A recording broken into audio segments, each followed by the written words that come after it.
এই মহাবাণীর দ্বারা উদ্বুদ্ধ হয়ে ভারতকে বিশ্বের দরবারে উন্নীত করার কীর্তন যে মহাপুরুষ হাতে তুলে নিয়েছিলেন তিনি স্বামী বিবেকানন্দ। সকল জীবের মধ্যেই ঈশ্বর বাস করেন, অতএব জীবের সেবা করা মানে ঈশ্বরের সেবা করা। রামকৃষ্ণ পরমহংসদেব ছিলেন তার আধ্যাত্মিকতার গুরু। রামকৃষ্ণদেবের নিবেদিত প্রাণ যোগ্য উত্তরসূরি স্বামী বিবেকানন্দ। গগনচুম্বী ব্যক্তিত্ব, কণ্ঠ নিঃসৃত বেদান্তের বাণী, তাঁর প্রচারিত অগ্নিমন্ত্র 19 শতকের ভারতে বিরাট আলোড়ন সৃষ্টি করেছিল। আমাদের পরবর্তী নিবেদন যে গানটি, সেই গানটিও আসলে প্রার্থনা সঙ্গীত। এই সঙ্গীতটি আমাদের বর্তমান পরিস্থিতিতে যথেষ্ট প্রাসঙ্গিক। মুক্তির যথার্থ পথ আমাদের এখনো জানা নেই, কিন্তু আমরা বিশ্ববাসী চেষ্টা করে চলেছি সেই পথ খোঁজার। এই প্রার্থনা তাদেরও। শান্তির বাড়ি বর্ষিত হোক আমাদের উপর।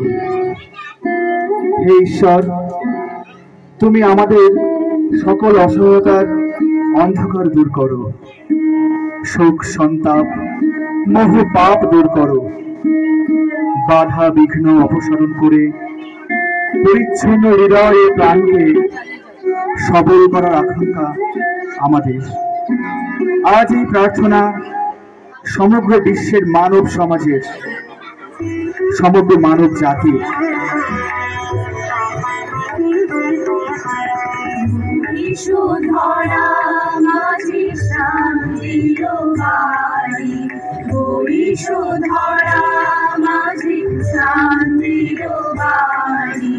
শুষ্ক হৃদয় আছি দাঁড়ায়ে, মুখে নরনারী, হরিষধারা মাঝে শান্তির বাড়ি, হরিষধারা মাঝে শান্তির বাড়ি।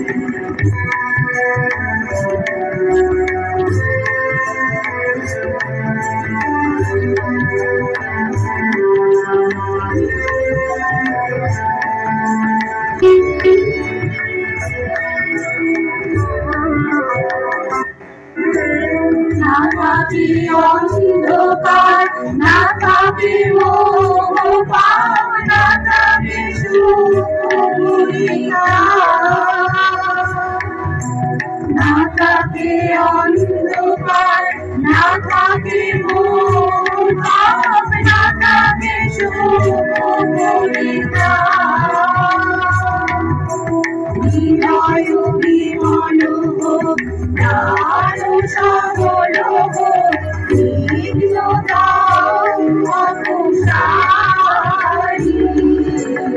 হরিষধারা মাঝে শান্তির বাড়ি, হরিষধারা মাঝে শান্তির বাড়ি।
মাঝে শান্তির বাণী।